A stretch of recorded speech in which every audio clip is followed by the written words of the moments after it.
एक बार की बात है, एक शहर में मोहित नाम का एक लड़का रहता था। मोहित दिखने में बहुत ही सुंदर था। वो एक बड़ी कंपनी में काम करता था और ठीक ठाक कमा लेता था। मोहित की ख्वाहिश थी कि उसकी शादी किसी अमीर लड़की से हो और वो करोड़पति बन जाए। एक दिन मोहित की मुलाकात एक लड़की से होती है। उसका नाम मीना होता है और वो बड़ी ही अमीर होती है। मीना एक बहुत बड़े घर में अकेली रहती है और करोड़ों की मालकिन होती है। उसके माँ बाप सालों पहले ही मर चुके होते हैं और उसका कोई भाई बहन भी नहीं होता। मोहित बस फिर उस लड़की के पीछे पड़ जाता है और उसे शादी के लिए पूछता है। मीना शादी के लिए हाँ कर देती है, पर उसकी एक शर्त होती है। मैं शादी के लिए राजी हूँ, बस तुमको मेरे साथ मेरे घर में रहना होगा। पर मेरे माँ बाप इसके लिए नहीं मानेंगे। ठीक है, फिर तुम कोई और लड़की देख लो। मैं तुम्हारे साथ तुम्हारे घर में रहने को तैयार हूँ। मोहित सारी बात अपने माँ बाप को जाकर बताता है तो वो इस शादी के लिए नहीं मानते। पता नहीं कौन क्या लड़की है, तो इन चक्करों में मत पड़ और हमारे पास जितना है उसमें हम खुश हैं। मोहित की माँ बड़ा गुस्सा होती है, पर मोहित लालच में इतना पागल हो रहा होता है कि उसे कोई फर्क ही नहीं पड़ता। वो जिद करके ये शादी कर ही लेता है और अपने माँ बाप को छोड़कर मीना के साथ उसके घर में रहने आ जाता है। मोहित का उस घर में पहला दिन होता है। वो काफी अजीब पर काफी खुश भी महसूस कर रहा होता है। पहले तो वो अच्छे से पूरा घर और गाड़ियाँ और एक एक चीज देखता है। उसके बाद वो अपने कमरे में जाता है जहाँ मीना दुल्हन के जोड़े में उसका इंतजार कर रही होती है। मोहित उसके पास जाकर बैठता है और उसका घूंघट उठाता है। घूंघट उठाते ही मोहित जोर से चिल्लाता है। दरअसल घूंघट में वो एक भयानक शक्ल की चुड़ैल को देख लेता है। चुड़ैल! मेरी मीना कहाँ है? कहाँ है मीना? मैं ही तो मीना हूँ, क्या तुमने मुझे पहचाना नहीं? देखो, ध्यान से देखो। मेरे पास आओ, आओ पास आकर देखो। नहीं, ऐसा नहीं हो सकता। मैं ये कहाँ फंस गया? मैं यहाँ से जा रहा हूँ। जा रहे हो? कहाँ जा रहे हो? अब तुम मेरी मर्जी के बिना यहाँ से एक कदम भी बाहर नहीं रख सकते। अब तुम मेरे नौकर हो नौकर। अब मैं तुमसे जो बोलूंगी तुमको वही करना पड़ेगा। नहीं नहीं नहीं, ऐसा नहीं हो सकता। मुझे अपने माँ बाबूजी के पास जाना है। अब तो तू उनको भूल जा। अब तो कभी इस जन्म में तो उनसे नहीं मिल पाएगा। चल अब मेरी सेवा में लग जा, मुझे बहुत भूख लगी है। चल जल्दी से जाकर मेरे लिए बढ़िया सा चिकन बना कर ला। चिकन? नहीं नहीं, मैं तो शाकाहारी हूँ। मैं चिकन को हाथ भी नहीं लगाता। अच्छा, फिर तो और मजा आएगा। चल अब जा और जल्दी से चिकन लेकर आ, वरना मैं तुझे पकाकर खा जाऊंगी। मोहित बहुत डर जाता है और रसोई में जाकर चिकन बनाने लगता है। मोहित के लिए बड़ा मुश्किल होता है, पर वो जैसे तैसे चुड़ैल के लिए चिकन बनाकर उसको लेकर देता है। चुड़ैल बड़े मजे से चिकन खाने लगती है। वो जरा सी देर में ढेर सारा चिकन खत्म कर देती है और फिर उसके बाद वो फिर से मोहित की तरफ मुस्कुरा कर देखती है। चल अब चुपचाप मेरे पैर दबा। क्या? समझ नहीं आया क्या मैंने क्या बोला? हाँ, अभी दबाता हूँ। मोहित चुड़ैल के पैर दबाने लगता है। चुड़ैल बड़े मजे से सो जाती है। अब मोहित सोचने लगता है कि ये वहाँ से भागने का बढ़िया मौका है। वो जल्दी से खड़ा होता है और धीरे से उस कमरे से निकल जाता है। फिर वो भागता हुआ मेन गेट तक पहुँच जाता है। मोहित जल्दी से कुंडी खोलता है और दरवाजा खोलकर भागने लगता है कि चुड़ैल उसके सामने आ खड़ी होती है। मुझसे बचकर भाग रहा था? तुझे क्या लगा मुझे पता नहीं चलेगा? लगता है तू भूल गया है कि मैं एक चुड़ैल हूँ। तेरी पल पल की खबर मुझे है, इसलिए कुछ भी करने से पहले 100 बार सोच लेना, समझा? वरना अपनी जान से हाथ धो बैठेगा। मुझसे गलती हो गई, अब मैं ऐसा नहीं करूँगा। मुझे माफ कर दो। जल्दी समझ गया, ये तेरे लिए अच्छा है। उसके बाद मोहित घर के अंदर वापस चला जाता है और एक कोने में बैठे बैठे सो जाता है। अगली सुबह जब मोहित सो ही रहा होता है तो चुड़ैल उसके मुंह पर एक बाल्टी पानी फेंक कर मारती है। कौन है? कौन है?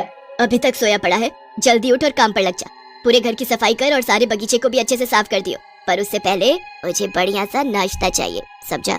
मोहित पहले चुड़ैल के लिए नाश्ता बनाता है, फिर उसके बाद घर की सफाई में लग जाता है। पूरा दिन घर के काम करके मोहित का बुरा हाल हो जाता है। उसे बहुत भूख भी लगी होती है, इसीलिए वो रसोई में जाकर कुछ खाने लगता है। तभी चुड़ैल वहाँ पर आकर खड़ी हो जाती है और उसके हाथ से खाना छीन लेती है। पहले जाकर मेरे सारे कपड़े धो, फिर खाने के बारे में सोचना। मोहित चुड़ैल के कपड़े धोने जाता है और इतने ढेर सारे कपड़े देखकर उसका रोना ही छूट जाता है। इतने सारे कपड़े, हे भगवान, मैं ये कैसे धोऊंगा? मुझ में जरा भी जान नहीं बची। मैं ये कहाँ आकर फंस गया? मैंने क्यों इससे शादी कर ली? मैं कब यहाँ से निकल पाऊंगा? कब यहाँ से निकल पाऊंगा?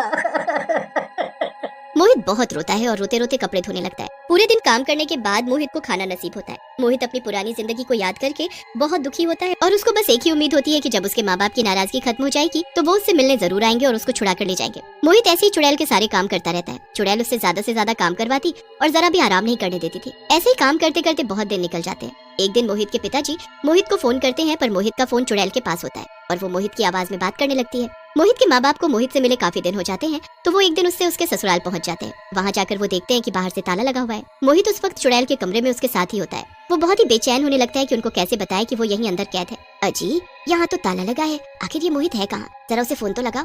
मोहित के पिताजी उसे फोन लगाते हैं तो चुड़ैल मोहित की आवाज में बात करने लगती है। अरे बेटा, हम तेरे ससुराल तुझसे मिलने आए थे। यहाँ तो ताला लगा है, तू कहाँ है?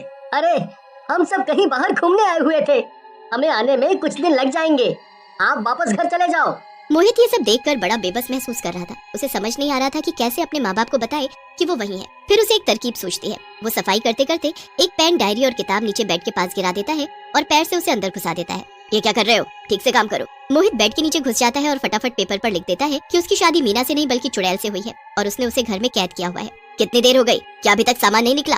हाँ बस निकल गया। मोहित जल्दी से उस पेपर को मुंह में रख लेता है और पेन, डायरी अपनी जगह रख देता है। उसके बाद वो खिड़की साफ करने लगता है और जैसे ही चुड़ैल का ध्यान कहीं और होता है और मुंह से पेपर निकालकर उसे नीचे अपने माँ बाप के पास फेंक देता है। अरे ये क्या कूड़ा है? किसने फेंका है? इसमें शायद कुछ है। मोहित की माँ उस कागज को उठाती है। उसे पढ़कर उसके होश उड़ जाते हैं। मोहित के पिता जब उसे पढ़ते हैं तो वो भी घबरा जाते हैं। चलो जल्दी चलकर किसी से मदद मांगते हैं। मोहित के माँ बाप जल्दी से एक पंडित के पास जाते हैं और उनको सारी बात बताते हैं। मतलब तुम्हारे बेटे ने एक चुड़ैल से शादी कर ली है। वो चुड़ैल तुम्हारे बेटे की अब पत्नी है, उससे पीछा छुड़ाना आसान नहीं है। आप कुछ करके उसे बचा लो पंडित जी, हम आपका एहसान कभी नहीं भूलेंगे। तो एक काम करो, ये लो लड्डू और इससे कैसे भी करके अपने बेटे तक पहुंचा दो। ये लड्डू तुम्हारे बेटे को उस चुड़ैल को रात 12 बजे खिलाना होगा। वो लड्डू लेकर वो लोग वहाँ से चले जाते हैं। फिर एक कागज पर सब लिखकर उसमें वो लड्डू रखकर वो घर के बाहर खड़े हो जाते हैं। फिर वो दोबारा मोहित के नंबर पर फोन करते हैं। कैसे हो बेटा, तुम आ गए क्या वापस घूमकर? अरे इतनी जल्दी कैसे आ जाऊंगा, मैंने बताया तो काफी दिन लगेंगे। मोहित समझ जाता है कि उसके माँ बाप घर के बाहर है। मोहित के पिताजी चुड़ैल को बातों में लगाए रखते हैं और मोहित जल्दी से खिड़की पर जाकर देखता है। मोहित की माँ जल्दी से कागज में लिपटा लड्डू उसके पास फेंकती है जो मोहित पकड़ लेता है। वो कागज पर लिखा हुआ सब पढ़ लेता है और वैसा ही करता है। रात के 12 बजे वो लड्डू लेकर चुड़ैल के पास जाता है। आज मेरा जन्मदिन है, मैंने लड्डू बनाए हैं, अगर तुम ये खाओगी तो मुझे बहुत खुशी होगी। लड्डू? अरे वाह। चुड़ैल बड़े मजे से लड्डू खाती है और उसका दम घुटने लगता है। उसके हाथ पैर काम करना बंद कर देते हैं। ये तूने मुझे क्या खिला दिया? क्या मिलाया था इसमें? चुड़ैल चीखती चिल्लाती रह जाती है और तड़प तड़प कर जमीन में गिर जाती है। उसके बाद वो वहाँ से गायब हो जाती है। मोहित जल्दी से नीचे भागता है और दरवाजा खोलकर अपने माँ बाप के गले लगकर खूब रोता है। मैंने तुझे कितना समझाया था, मत पड़ ऐसी लड़की के चक्कर पे जिसे तू जानता तक नहीं, और ऊपर से तेरा लालच। कहते हैं ना लालच बुरी बला है, शायद आज तुझे समझ आ गया होगा। हाँ माँ, बहुत अच्छे से। उसके बाद वो सब घर चले जाते हैं और मोहित फिर एक बहुत ही गरीब लड़की से शादी कर लेता है और सब हंसी खुशी साथ में रहते हैं।